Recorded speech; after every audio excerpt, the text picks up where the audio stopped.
nós temos pensamentos de medo na nossa vida. Qual é o seu?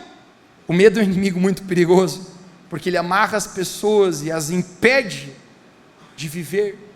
O medo mata aos poucos, porque coloca as pessoas dentro de uma prisão. O medo é o carrasco da alma, o flagelador da mente, o torturador de sentimentos. O medo não é um sentimento, você sabia? O medo é um espírito. O apóstolo Paulo fala em 2 Timóteo capítulo 1, verso 7, Deus não nos deu o espírito de medo, mas nos deu o espírito de poder, amor e moderação. Amém. Alguns têm medo de viver, outros têm medo de morrer. Alguns têm medo de coisas visíveis, outros têm medo de coisas invisíveis. Mas seja o que for, o medo é uma prisão. Diga comigo, prisão. Qual é o medo que você precisa ser livre hoje? Você precisa ser livre do medo da opinião das pessoas a seu respeito. Você precisa ser livre hoje do medo da rejeição. Você precisa ser livre do medo de tentar novamente e fracassar. Você precisa ser livre do medo de se machucar de novo. Uau, o último relacionamento foi traumático, ele era quase um psicopata. Eu tenho medo de tentar novamente, me machucar e me frustrar novamente. Qual é o seu medo? Talvez você tenha medo que falte na sua vida, que venha a faltar sustento para você. Eu descobri que muitas pessoas elas são negativas, não porque de fato elas acham que tudo vai dar errado. A propósito, quantos aqui conhecem pessoas negativas, pessimistas? Os gremistas. Estou brincando, só uma brincadeira, Mas muitas pessoas, elas são pessimistas, negativas, não porque de fato elas acham que a vida delas sempre vai ter tudo errado, mas elas são pessimistas e negativas porque isso tornou um mecanismo de defesa, porque a propósito, se eu criar expectativas, se eu acreditar que poderia dar certo, se eu acreditar que o sonho poderia dar certo e não der, eu posso me frustrar novamente, vir deixar o meu coração exposto mais uma vez para se machucar. Então é mais fácil apenas dizer que vai dar errado, que não vai dar certo, do que simplesmente deixar meu coração exposto à frustração mais uma vez. Eu já fui preso ao medo. Eu já fui preso do medo da opinião das pessoas. Eu já fui preso do medo da rejeição. Aqueles que me conhecem sabem um pouquinho da minha história. Eu nasci num lar cristão. Meus pais são pastores. E essa é uma das maiores honras da minha vida. Quando meu pai, #vida louca, teve um encontro com Jesus, isso foi tão marcante na vida dele, amém, que simplesmente ele queria entregar a sua vida ao Senhor, e ele não apenas entregou a sua vida, mas ele queria viver para o Senhor. Amém, Jesus. Ele queria de alguma forma que a vida dele anunciasse as boas novas do Evangelho, e no coração dele ele decidiu largar toda a sua vida para dedicar-se como um pastor. Amém, eu relembro até hoje, eu quando pequeno, e pai, mãe, remando, com uma pequena igreja, com 20 pessoas lá, e o sonho deles era anunciar as boas novas do Evangelho. Meu pai se tornou um pastor. Meu pai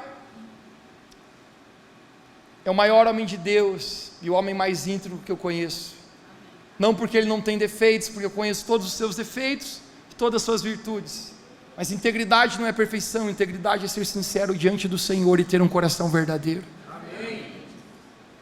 Eu via como meu pai se sacrificava pela obra de Deus, eu via quanto muitas vezes, cara, ele precisava deixar até a gente, eu, meu irmão e minha irmã, não de lado, mas dividir, cara, com a obra, alguém puxando o tempo inteiro, e eu sabia o tanto que ele sacrificava por isso. Ele decidiu ser um pastor, dedicar a sua vida dele para a obra de Deus. Amém. no final da década de 90, estourou escândalos na nação a respeito de pastores corruptos, e se espalhou uma frase na nação inteira, que todo pastor é ladrão. Você não vai me ofender, pode falar bem alto. Todo pastor é ladrão. É isso que falava. Deixa eu falar para você, existe muita gente ruim, mas existe muita gente autêntica e boa, cara. Amém. Muita gente com o coração sincero no Senhor, servindo e amando pessoas. Eu via isso na vida do meu pai. Essa não era a verdade sobre a vida dele, por mais que diziam que todo pastor era ladrão. Eu via ele, um homem generoso, um homem íntegro. A realidade que eu via era diferente na vida dele.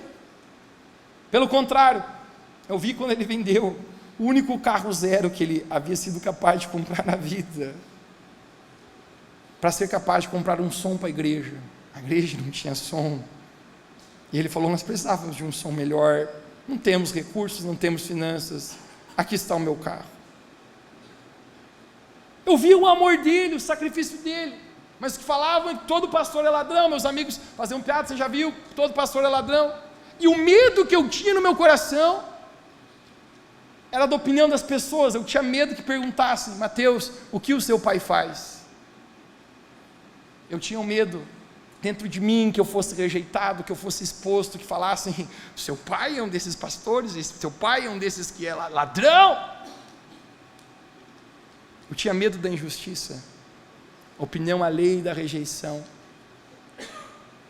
E por causa disso, todas as vezes que um colega meu perguntava: Mateus, o que o seu pai faz? Eu falava: ele é autônomo. Cristão não pode mentir. Haviam falado para mim que autônomo é aquele que trabalha por conta própria. Eu falei: ele não está trabalhando, na verdade, para Deus, mas não vejo nenhum chefe sobre ele, então ele é autônomo. Mateus, o que ele faz? Ele é autônomo. Mas o que ele faz? Um pouquinho de tudo. Eu estava apenas sendo sincero, mas preso pelo medo da opinião das pessoas e o que as pessoas pensariam sobre mim. Eu me lembro até hoje, o dia que estávamos no colégio, a professora de português, era sempre professora de português, ela estava perguntando para todos os alunos da classe, dizendo: por favor, digam que tipo de livro vocês gostam de ler. Todos estavam falando, e quando chegou na minha vez, eu falei: eu gosto de ler a Bíblia. Ela falou: você vai parar de tirar piadas com a minha cara? E eu falei: não, é sério, professor, eu gosto de ler a Bíblia. Ela falou: fala sério, guri. Eu falei: eu gosto de ler a Bíblia. Eu confesso, eu não tinha cara de quem lia a Bíblia, e muito menos comportamento de quem lia a Bíblia. Hashtag, nós tocava o terror. Mais incrível que os meus colegas sabiam que eu lia a Bíblia, eles falavam: professor, dessa vez é verdade, o cara lê a Bíblia, mano, ele não lê mais nada, mas essa Bíblia acho que ele lê. A professora jamais acreditou, e ela falou: você está me desrespeitando, né? Então você vai me desrespeitar na sala da coordenação, saia da sala. Eu falei: eu leio a Bíblia. Todos os meus colegas riam porque eles sabiam que era verdade. Eles diziam: eu não acredito, o cara é muito azarado. Hashtag. Está indo eu para a sala da coordenação, mais uma vez. E quando eu chego lá, pergunta: o que você fez dessa vez? Eu falei: eu prometo, a única coisa que eu falei é que eu leio a Bíblia.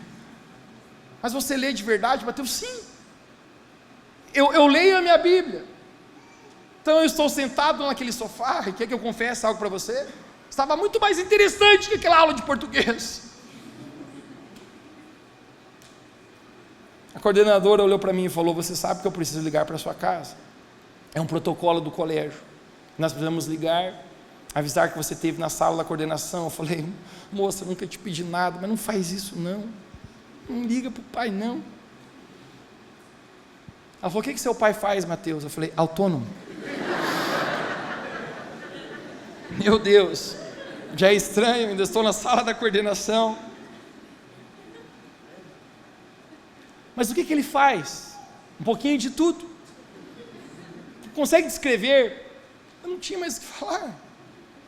Então, gente, Deus me perdoe, eu menti. Eu falei, ele é um pouquinho de encanador, de pintor, de pedreiro, de marceneiro. Ele faz de tudo. Ele é top. Quando ela ligou lá em casa, no meio da tarde, obviamente meus pais não estavam. Aquela semana a mãe havia conseguido uma ajudante para atender algo. E quando ela atendeu o telefone, ela perguntou, aconteceu alguma coisa com ele? Os pais dele não estão. Ela falou, não, está tudo bem, mas muito obrigado, eu queria falar mesmo com o pai ou a mãe dele, tenha uma ótima tarde. Eu não sei, mas a empregada teve um pensamento, a ajudante, ela falou, alguma coisa está acontecendo com o Mateus, eu vou dar um jeito de ligar para o seu Hugo. Ela ligou para o escritório do meu pai e falou, eu não sei o que é, mas ligaram do colégio, alguma coisa está acontecendo com o Mateus. Meu pai era um bom pai, o pai foi um bom pai. Ele saiu no meio do trabalho dele. Eu me lembro até hoje, eu estou sentado no sofá, feliz de não estar naquela aula chata de português. E quando eu olho no final do corredor, ele está vindo vestindo um terno e uma gravata.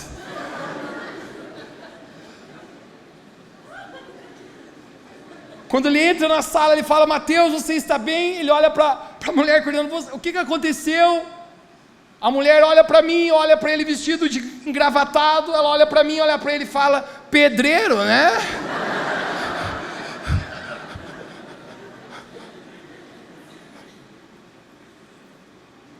Não aconteceu nada, o Mateus só teve uma questão, um impasse com a professora, mas ele está tudo bem. O que o senhor faz? Meu pai todo orgulhoso, eu sou pastor, servo de Deus, muito prazer. Eu não sei onde enfiar minha cara. Eu tinha medo, preso pelo medo, que vão falar sobre mim, que vão pensar sobre mim, como vão me julgar, como vão me rejeitar, como vão me expor. Deixa eu perguntar para você, todos nós temos pensamentos de medo na nossa vida, qual é o seu? Os pensamentos de medo prendem a nossa vida, e nos impedem que nós sejamos dirigidos por fé, o tempo inteiro. Eu recebo pensamentos de fé, a palavra do Senhor na minha vida, mas o tempo inteiro tem pensamentos de medo. Mas a boa notícia que eu tenho para você hoje aqui, é que a palavra de Deus é poderosa, não apenas para ajudar você, mas também transformar e renovar a sua mente com a verdade da palavra de Deus.